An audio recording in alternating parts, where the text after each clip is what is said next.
The House of the Wolfings. Chapter 16. How the dwarf-wrought hauberk was brought away from the Hall of the Dalings. Now it must be told that early in the morning, after the night when Gisli had brought to the Wolfings' stead the tidings of the battle in the wood, a man came riding from the south to the Daling abode. It was just before sunrise, and but few folk were stirring about the dwellings.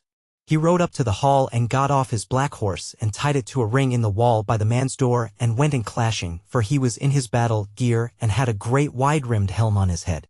Folk were but just astir in the hall, and there came an old woman to him and looked on him and saw by his attire that he was a man of the Goths and of the Wolfing kindred, so she greeted him kindly, but he said, "Mother, I am come hither on an errand and time presses." Said she, "Yea, my son, or what tidings bearest thou from the south? For by seeming thou art new come from the host." Said he, "The tidings are as yesterday, save that Theodulf will lead the host through the wild wood to look for the Romans beyond it, therefore will there soon be battle again. See ye, mother, hast thou here one that knoweth this ring of Theodulf's, if perchance men doubt me when I say that I am sent on my errand by him?" "Yea," she said, "Agni will know it, since he knoweth all the chief men of the mark, but what is thine errand, and what is thy name?"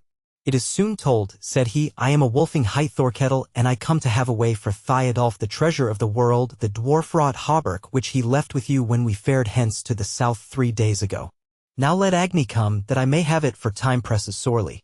There were 3 or 4 gathered about them now, and a maiden of them said, "Shall I bring Agni hither, mother?" "What needeth it?" said the carline, "He sleepeth, and shall be hard to awaken, and he is old, so let him sleep. I shall go fetch the hauberk, for I know where it is, and my hand may come on it as easily as on mine own girdle." So she went her ways to the treasury where were the precious things of the kindred. The woven cloths were put away in fair coffers to keep them clean from the whirl of the hall-dust and the reek. And the vessels of gold and some of silver were standing on the shelves of a cupboard before which hung a veil of needlework, but the weapons and war gear hung upon pins along the wall, and many of them had much fair work on them, and were dight with gold and gems. But amidst them all was the wondrous hauberk, clear to see, dark gray and thin, for it was so wondrously wrought that it hung in small compass. So the carline took it down from the pin, and handled it, and marveled at it, and said, "Strange are the hands that have passed over thee, sword rampart, and in strange places of the earth have they dwelt. For no smith of the kindreds hath fashioned thee, unless he had for his friend either a god or a foe of the gods.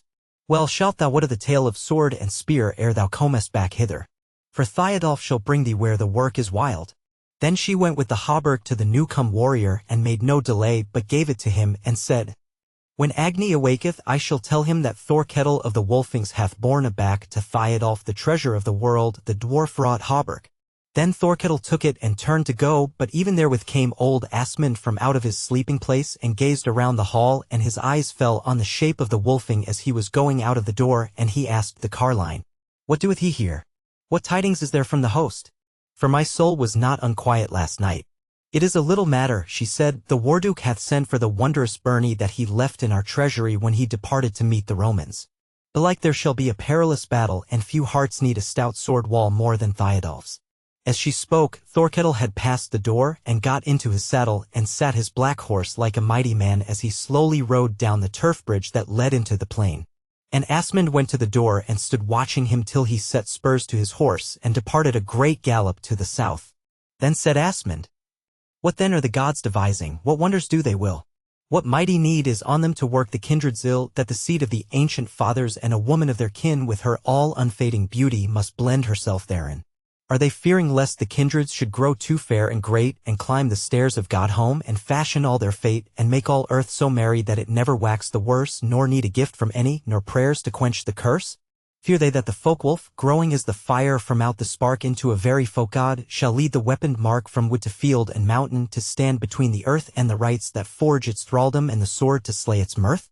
Fear they that the sons of the wild wood the loathly folk shall quell, and grow into gods thereafter, and aloof in God home dwell?"